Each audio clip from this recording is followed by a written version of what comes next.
Hey everybody, just want to do an update on my Gourami tank here.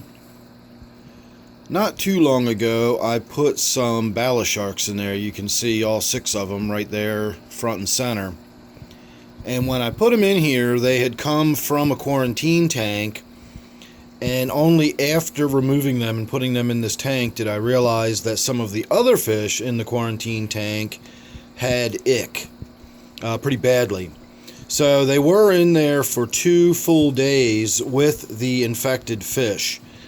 I shot a video recently where I discussed the life cycle of ick, and I'm not going to get into it now, but because of the way the life cycle of ick works, it wasn't a strong possibility that these Bala sharks had been infected. It was a possibility, but it was not a likelihood. And so I've not bothered to treat this tank just randomly, just in case. I decided I would keep a very close eye on this tank and watch it. And I've been watching the Bala sharks, and so far the Bala sharks show no signs whatsoever of having any kinds of spots or infection. Their behavior is perfectly normal. They're not flashing. They're not doing any of the things that I would associate with ick. Furthermore, I've been watching my loaches very closely. My loaches are generally considered scaleless fish, though that's not entirely true. Loaches do have scales. They're just really, really small, and they're embedded in the skin. So for all intents and purposes, for practical purposes, we can think of loaches as being scaleless fish. So they're going to be a lot more susceptible to an ick infection because of the way the parasite bores through the fish's skin and lives in the flesh. Fish that have scales on them obviously have another layer of protection to help reduce the amount of little parasites that can bore into their skin, and the loaches here do not. So loaches are among the first that are affected when you've got an outbreak of ick. The other fish that are rapidly and immediately affected are the fish that live on the bottom. Again, because of the life cycle of the way ick works, when it becomes contagious and the little swimmers are looking for a new host, they start more or less at the bottom of the tank and start working their way up the water column. So any fish that are living on the bottom are living on ground zero, and they're going to be the first to be more or less covered by the little protozoan parasites that erupt from the cysts down in the substrate.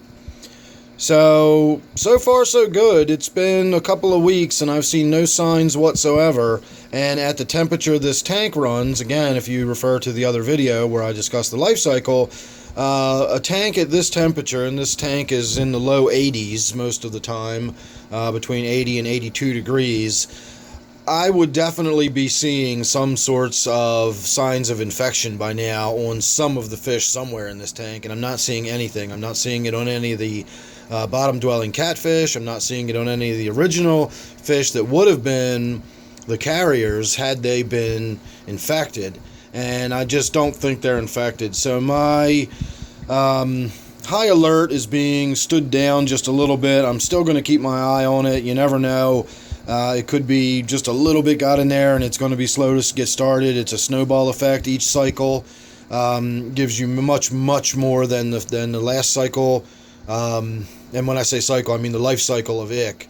So if you were to get one little bit of ick in the tank, that first little life cycle where it erupted might not be that noticeable, but the second life cycle, a week later, is going to be much more noticeable. And of course, by the third and fourth life cycle, you've got fish that are covered in white spots, and you're in real trouble by then because you've got rapid a rapid cycling through, and the fish are just going to get covered really quickly.